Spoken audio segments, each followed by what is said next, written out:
Bonjour, bienvenue dans un 100% moteur le JT un petit peu particulier. En fait, j'ai complètement paumé Sabrina.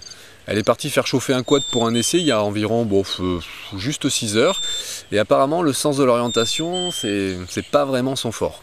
On passe quand même au sommaire de ce JT avec cette semaine l'essai d'un jet à bras particulièrement performant construit de toutes pièces par le champion du monde Frankie Zapata, l'essai d'un quad motorisé par une mécanique Subaru, les dernières news et le défi de Sab. Enfin, si je la retrouve.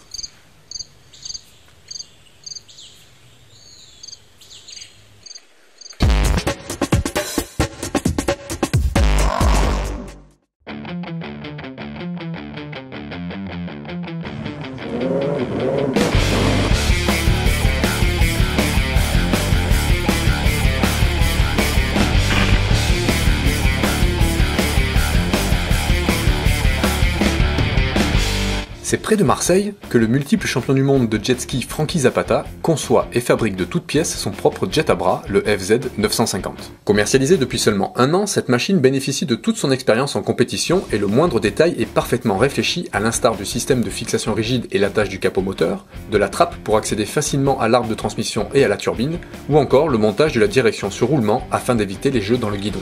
Les amateurs ne s'y sont pas trompés puisque les 100 FZ 950 produits cette année ont trouvé preneur malgré son prix de 13 500 €. Véritable machine de course, le FZ 950 n'en reste pas moins facile à appréhender. Sa coque, un peu plus large que sur les jets de la concurrence, est stable, même à pleine vitesse, mais rapidement en confiance, tout en se montrant agile quand il s'agit d'attaquer les bouées.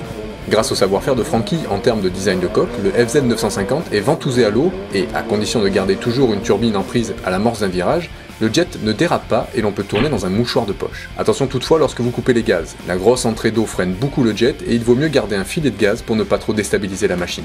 Ajoutez à cela un bicylindre Rotax de temps de 947 cm3 développant la bagatelle de 140 chevaux et vous obtenez une torpille qui vous arrache les bras au moindre coup de gaz, qui prend presque 110 km/h en pointe et qui vous mettra la banane à chaque sortie en mer.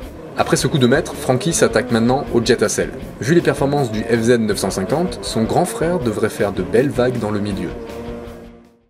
Excusez-moi monsieur, vous n'avez pas vu passer une grande blonde un peu pleine de boue sur un quad? Elle avait l'air un peu paumée il y a quelques heures. Non? Ok, c'est pas grave. Je vous propose de regarder l'essai d'un quad, l'Adli 500S, qui a la particularité d'être motorisé par une mécanique développée par la marque Subaru. Sympa les boucles d'oreilles.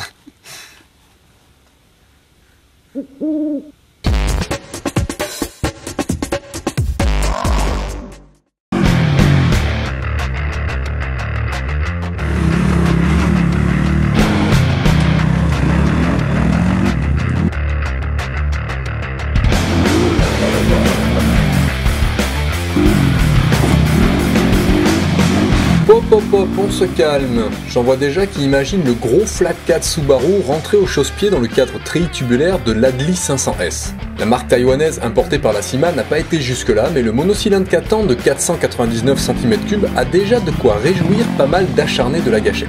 Couple et puissance sont au rendez-vous et permettent de propulser vigoureusement les 199 kg à sec de la bête. La boîte, 5 rapports plus marche arrière, tire un peu long, mais avec un régime maxi perché à plus de 9000 tours minute, le 500S peut compter sur une très belle allonge. Le caractère bien trempé du bloc Subaru ne l'empêche pas d'être souple et doux, ce qui lui permet d'être également très efficace dans les portions trialisantes et dans des conditions grasses comme lors de notre essai. Même s'il n'est pas aussi vif qu'un véritable quad sportif japonais, l'Adli 500S aime la conduite sportive. Son châssis on ne peut plus traditionnel se montre sain et ses suspensions réglables à bonbonnes séparées encaissent correctement les chocs tout en apportant un confort plus qu'acceptable que je n'attendais pas sur ce type de machine. Certes, sur les grosses réceptions, les amortisseurs pourront sembler un peu trop souples, mais il faudra déjà se cracher dans les mains pour en arriver là. Côté équipement, l'Adli 500 ne fait pas dans le luxe, mais affiché à seulement 5 990 € en version homologuée route, on lui demande simplement d'être efficace et de procurer un maximum de sensations. Ce qu'il fait parfaitement.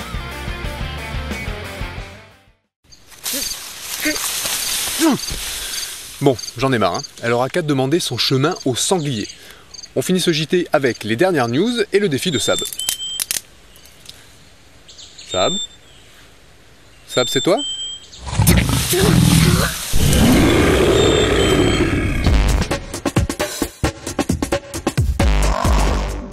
Comme tous les ans, les constructeurs annoncent très tôt dans la saison leur nouveau modèle off-road. Après Suzuki, c'est au tour de Honda, KTM et Yamaha de présenter leur nouvelle reine à tétine. Chez Honda, si la CRF 450R n'évolue que très peu, la 250 du même nom est une toute nouvelle machine. Moteur injecté, nouveau cadre, la petite suit la trace de sa grande sœur. Même son de cloche chez Yamaha qui dévoile une YZ250F retravaillée sur tous les points pour offrir encore plus de performance tout en garantissant une meilleure maîtrise de la machine. Du côté de l'Autriche, on ne passe toujours pas l'injection, mais les parties-cycles des modèles SX sont peaufinés et le design toujours aussi agressif. Contrairement aux marques japonaises, KTM mise toujours sur la technologie 2 temps. La marque fait aussi évoluer ses quads de compétition et propose également une version homologuée de son 525. Pas de nouveauté chez Aprilia, mais une bonne nouvelle, avec des promos jusqu'au 30 septembre 2009 sur les RS50, Atlantic 125, Shiver 750, Mana 850 et Tuono. C'est le moment de casser sa tirelire.